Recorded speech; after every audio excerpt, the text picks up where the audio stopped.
नमस्कार. जालना जिल्हा आणि परिसरातील प्रत्येक महत्त्वाच्या घडामोडी, ताज्या बातम्या आणि जनतेच्या प्रश्नांना वाचा फोडणारे जालना जनता सेवा न्यूज मध्ये आपलं स्वागत आहे. हर हर महादेवच्या जयघोषात चंदनझिरा ते उज्जैन पायी दिंडी महाकालच्या चरणी.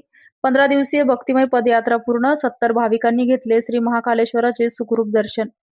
महाराष्ट्रात चांगला पाऊस पडू दे अशी महाकालाकडे प्रार्थना. श्रावणाच्या पवित्र पर्वात चंदनझिरा ते उज्जैन अशी तब्बल 15 दिवसाची पायी यात्रा करणारे 70 भाविक अखेर उज्जैन येथील श्री महाकालेश्वरच्या चरणी पोहोचले.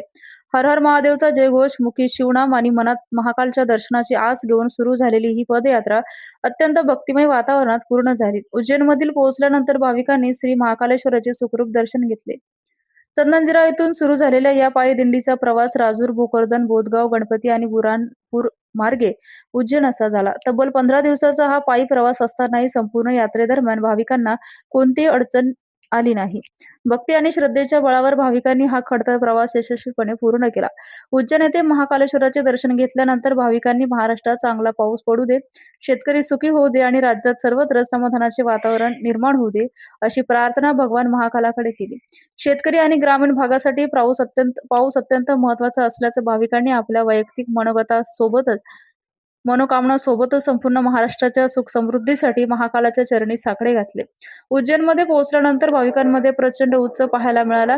महाकाल मंदिर परिसरात पोहोचतात हर हर महादेव महाकाल की जयच्या जयघोषाने वातावरण भक्तिमय झाले. प्रदीर्घ पायी प्रवासाचा थकवा विसरून भाविकांनी मनोभावे महाकालेश्वराचे दर्शन घेतलं. श्रावण महिन्यात महाकालाचे दर्शन घेण्याचं भाग्य लाभल्याने भाविकांमध्ये विशेष आनंदाचे वातावरण होते.